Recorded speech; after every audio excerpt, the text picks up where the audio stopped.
In this video, I'm going to do some architectural photography in New York City. I'm going to do some interior shots and some exterior shots, and I'll show you how I process one of these images in Photoshop. Let's get started.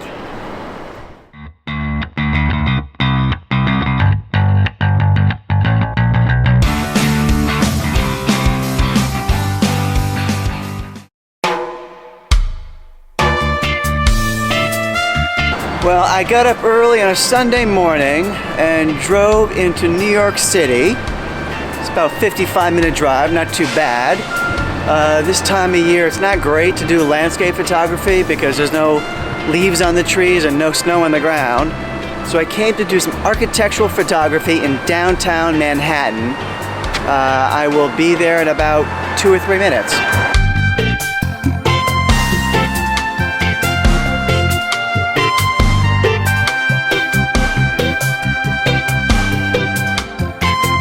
Well, I came to New York to photograph the Oculus, a building designed by Santiago Calatrava, a world-famous architect. It is really the transportation hub for the World Trade Center area. This whole area was reimagined after the Trade Center fell down or was destroyed in 2001, and this is a pretty important piece of it. It's a great building, I think. I had planned to photograph it both on the outside this morning while it was still somewhat dark and on the inside, but I forgot my tripod. So I'm going to just pop inside, see if I can get some shots. It's a Sunday morning, so there won't be a lot of people there, which is why I came. It's right here. I'm going to stop right in now.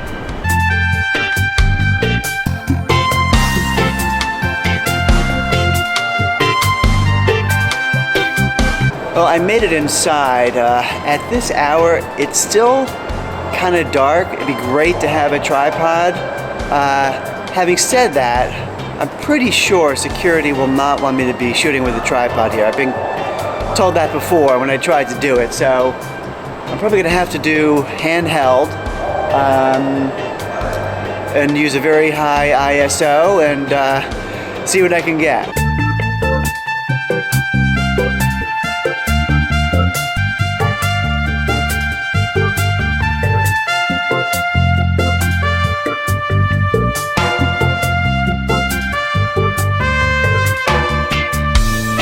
Well, I got some shots from this angle. I'm gonna wander down a little bit. There's some interesting aspects of this building, architectural aspects, so I just want to check it all out and see what I can see.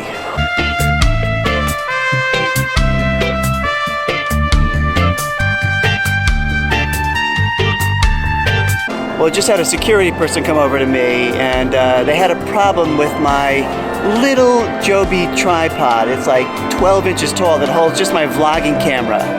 He said you can hold it in your hand, but you can't put it on the ground. Like, look, there is no one here. It's a Sunday morning. I don't have my big tripod. It's a tiny little tripod. And they gave me a really hard time. So, I don't know. Frustrating. Well, if you come down to the main floor and you look up through the window in the ceiling, I'm not sure you can see it very well, but you can catch a glimpse of the World Trade Center right through the window. Obviously, you know, it's not very bright out right now, but if the sun does hit it, it would be a really cool shot. I'm walking down to the area where you can get the train to New Jersey. It's called the Path train, and you can see the interesting architecture even continues down here.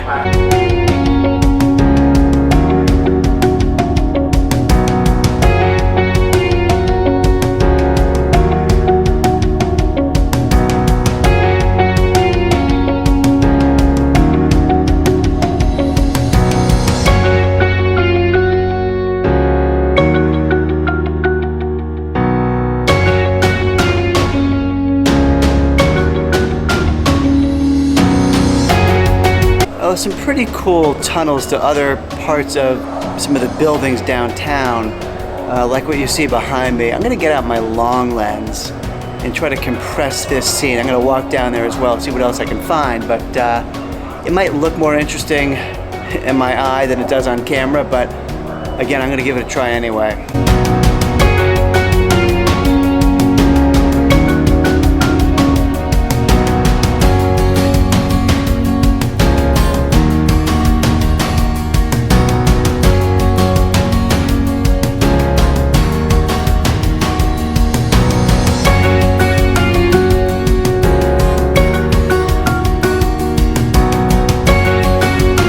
Well, I am exiting the west end of the Oculus, and if you look straight up, you see the World Trade Center. That building to the right is 7 World Trade Center. A building, the former building on that side I used to work in years ago. It was destroyed during the attacks. And over this way is the museum, the National September 11th Memorial Museum. And a little further over, I'll walk over there to show you, are the memorial fountains, which are pretty spectacular. Well, this is now looking from the west at the Oculus. You see these great spines that come out, or ribs that come out. Very, very cool building. I'm going to back up a little bit and see if I can get a shot from this end. The sky is incredibly boring. It's going to rain later, so it's just overcast and cloudy, but a pretty cool angle.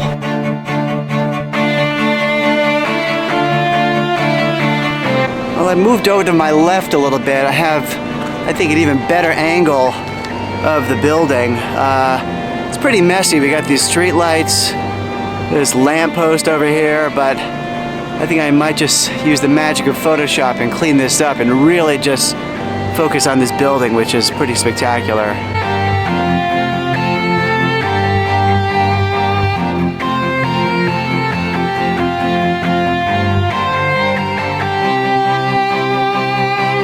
Now the building is sort of interesting from the side too, because you get this wonderful bend of the structure going towards the outside, and if you zoom in a little bit, which I'll try to do on this vlogging camera, you get sort of this cool abstract look. So I'm going to take some shots of this. I might be too lazy to change lenses. I'll crop in, but I'll get some shots.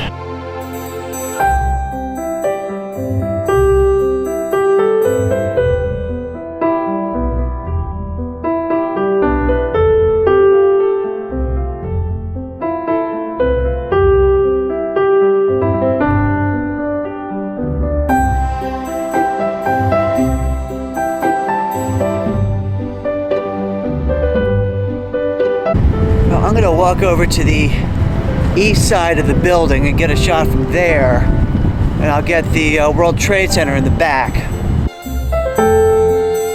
Well, you can see the view from the east side. If you look up, you see the World Trade Center back there. I guess it's called One World Trade Center. So I'm just wandering around here trying to get some shots. Again, kind of messy. Street lights, got a subway station here, flagpoles in back of me, but I'll make it work.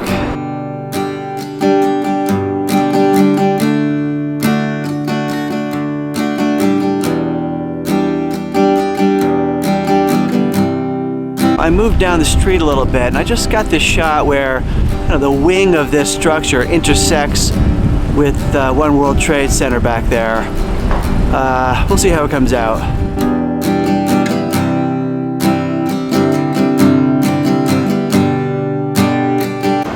So across the street from the Oculus is St. Paul's Chapel, small church, very old, with some historic graves here. The only one that I know that's buried here, and this isn't all that good, but George Eaker.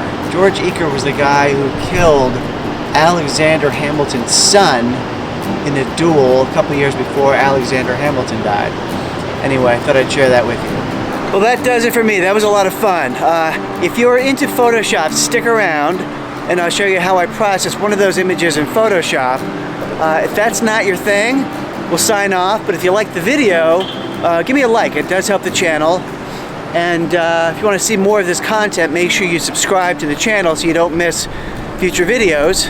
And until next time. Okay, well, I am back home on my computer, and what I want to do is show you how I turn this image into this image. Let me go back into Lightroom. So this was the shot I got.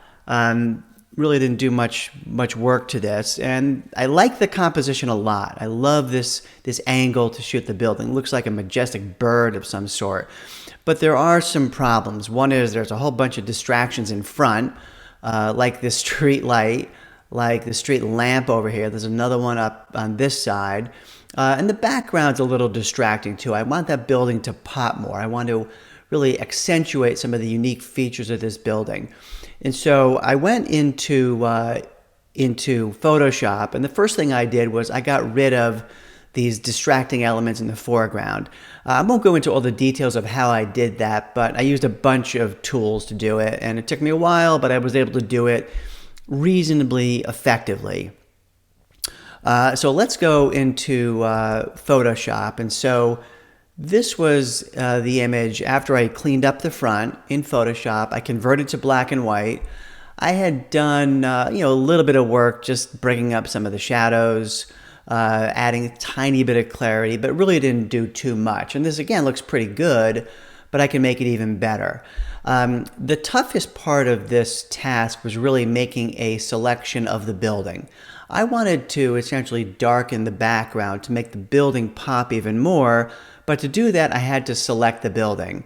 And I went through several different attempts. I tried using a color range selection, so I could go in and select different parts of the building. If you hit the plus sign over here, you can add to that selection.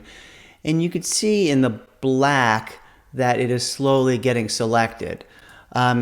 The problem I had with it was that other aspects of the frame, other parts of the frame, kind of mimic the tone of the building. And so I was getting selections outside of the building. It really wasn't that effective. What I ended up doing was using a polygonal lasso tool. And so I won't go into all of it now, but when I do that, I zoom in pretty tightly, and I start outlining the building, step by step. When there's straight lines, it's pretty easy. You just kind of follow on the path. I'm going quickly now. When you get to some curves, then it gets tougher. And so when I get to the top of this spire or rib or whatever it's called, I'll zoom in even closer and really just carefully go around. I'm going quickly now. Go around any curved parts with a series of very short lines.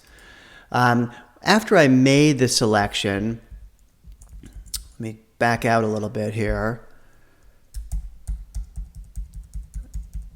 After I made the selection, then I saved it. So I went up to Select, Save Selection, and put a name on it. So let me load that selection now. We can go to Select, Load Selection. I think it's called Total Oculus. Hit OK. And now you can see there's marching ants around it. Even on the bottom, I tried to just focus on, I'll show you the selection, just the building. So, these protective barriers along the street, I kind of went around them just to select the building. What I want to do is kind of darken the rest of the scene, excluding the building. So to do that, I should invert the selection. So I go to Select, Inverse. So now everything except the building is selected. Then I can do something with it. And so what I used was the exposure adjustment layer and essentially pulled down the exposure from the rest of the scene. I didn't want to go all the way black. It looks very fake and it's just floating in midair basically. But I want to darken the rest of it just so that building pops a little bit more. So maybe something like that. The other thing I did while I was here, I did take a brush, and my foreground color is white. I went a very low flow, so I'm going to pull this down to, I don't know, 2%. And parts of the scene in the back that were catching some light, I wanted to brighten those up a little bit. So, the facade of this building is catching some light. Oh, I want to paint in black, not white, excuse me. So I'm going to change that to black. And I'm going to paint in white, and you'll see it start to get a little bit brighter. The facade over here also is catching some light.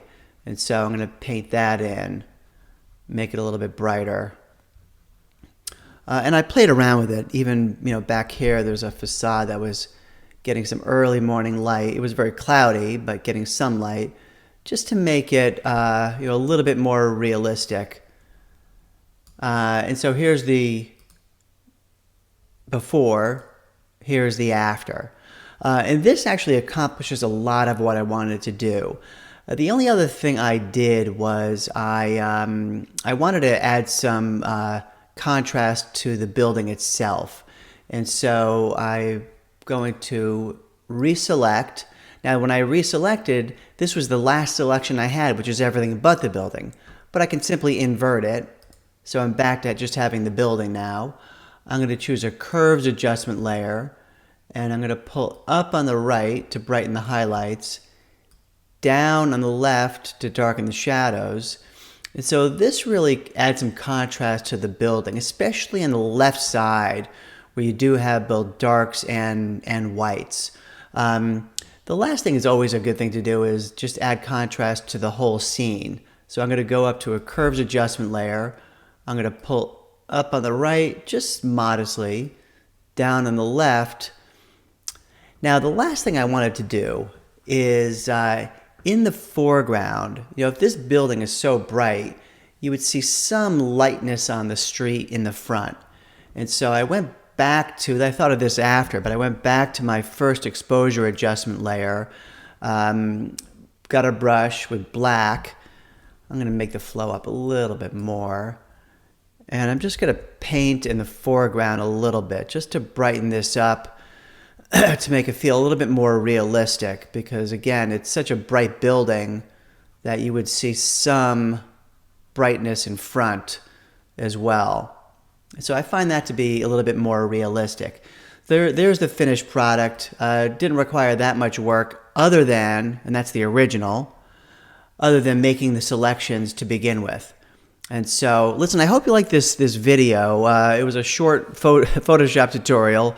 Again, the big part was making that selection and cleaning up the image, which I will do a separate video on the cleaning up of the image, because it was I had to use a lot of tools and it might be helpful. Hey, if you like this video, it does help the channel just to give me a like, a thumbs up. And if you like this kind of content, make sure you subscribe to the channel so you don't miss future videos. And until next time.